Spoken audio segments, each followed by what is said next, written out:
Once the war started, that massive wealth which the Jews had accumulated is now going to be used strategically for the purpose of influencing the direction of the war to get the prize that the Jews want. What is that prize? To destroy the Ottoman Islamic Empire, dismantle it, and to cut off the head of Islam, namely destroy the Khilafah. That's the prize they're after. The next prize is to liberate the Holy Land and to get the Holy Land for themselves. This is the prize they're after. Between 1914 and 1916, German submarines now make a surprise appearance into warfare. As when Israel launches her big war, we're going to see weapons that the world has never seen before being introduced into warfare.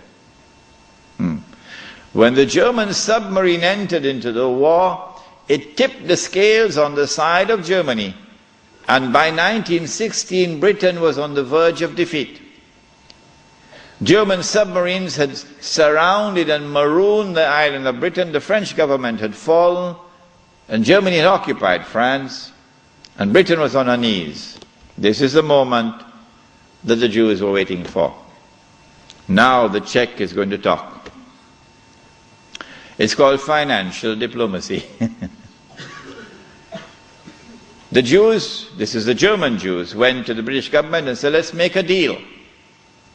Let's make a deal. We will intervene in the war with massive financial assistance to you. Massive. And we will bring that dark horse into the race. But that dark horse didn't want to come into the race. American public opinion was overwhelmingly against involvement in the war. And the most famous American of all was not the president. He was a man who had established the assembly line for producing motor cars. And what was supposed to have been a luxury item for only the rich, or you could see how the rich people were grinding their teeth in anger when this man caused the motor car to become accessible to ordinary Americans. For $700 you can get a motor car. $1,000 you can get a Model T. What is his name? Henry Ford. And this man did something else to his workers. He didn't bother about what was the market wage. No. He said, I am concerned with paying a just wage. And that market wage is not a just wage. And so he paid his workers a higher wage than the market wage. And so he won the hearts of the American people. He became an American icon. His name was Henry Ford. And he was totally opposed to American involvement in the war. But when the Jews went to the British government and said, let's make a deal, the British government said, deal. And so Jewish money, the diamonds of Kimberley, began to roll. And Jewish money now enters into the war in a massive way. And Jewish influence over the media in the United States is now made to work, and American public opinion is being brainwashed and slowly transformed, until suddenly, to the consternation of Henry Ford and so many Americans, Franklin Roosevelt declares war, and the United States enters into the war. Britain, with this newfound wealth, and with the assistance of the United States, now has a new lease of life, and the war now takes on a direction that the Jews wanted from the first place. It is in 1916 that Jassasa went to work with British spies in Arabia. Lawrence of Arabia, of course, is the most well-known of them. These British spies were sent into Arabia, posing as Muslims. And they went to two actors in Arabia, two. One was Sharif Hussein, Sharif al-Hussein, who was appointed by the Khalifa in Istanbul as the Sharif of the Hijaz, Makkah and Medina, in control. Makkah was under the control of an Arab battalion, but Medina was under the control of a Turkish battalion. And I wish I could understand why the Khalifa insisted on the Turkish battalion under the leadership of Fakhri Pasha to defend Medina. I don't know why. So when the British spies went to Hussein, they offered him the moon.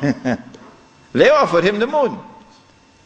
We will liberate the land of the hated Ottoman Turks, and we will give you independence and freedom, and you will now become the king of the Arabs. Remember, Britain is not talking about Khilafah.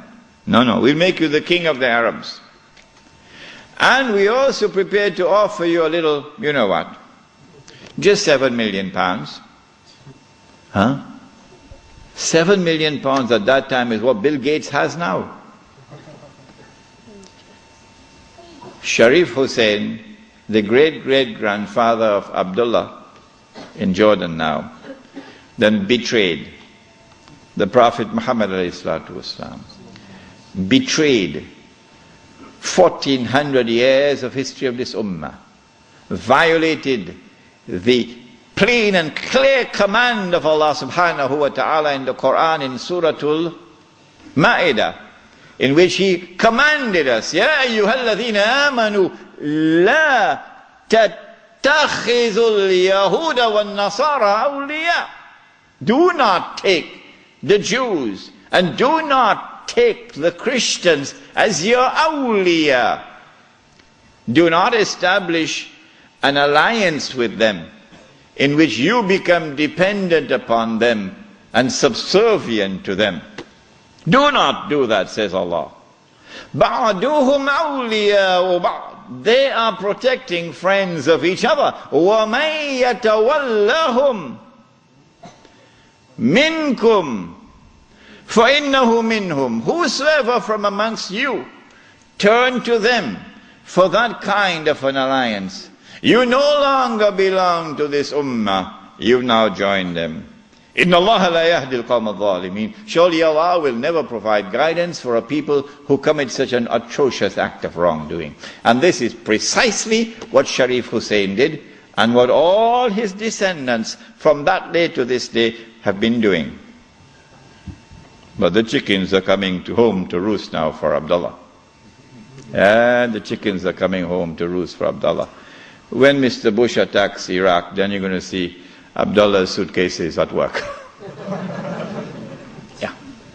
They're all packed already, you know. They're all packed already. As soon as Mr. Bush attacks Iraq, you'll see where Abdullah is going to be headed for.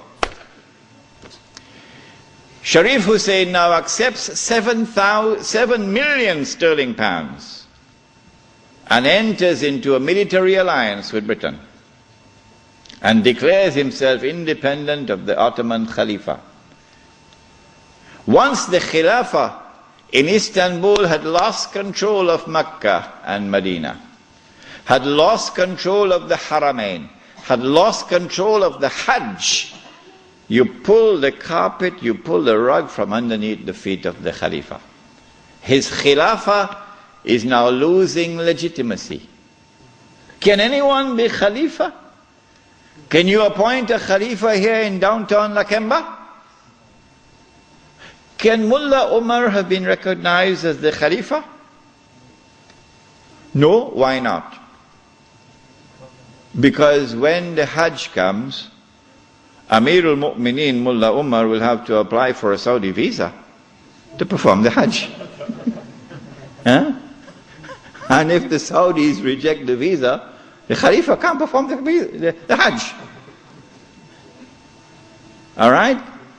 And so the British calculated, if we can wrest control of the Haramain and the Hajj away from the Khalifa in Istanbul, then the legitimacy of his Khilafah will begin to crumble. And so this was 1916. The British spies then went to the second actor in the Arabian Peninsula. I mean, Britain has a PhD in deception. If you want to destroy the Khilafah, okay, you have to make sure that it cannot be restored. How can you take the entire world of Islam with so many ulama and ensure that not only is the Khilafah destroyed, but it cannot be restored? That's a tall order. How to do it?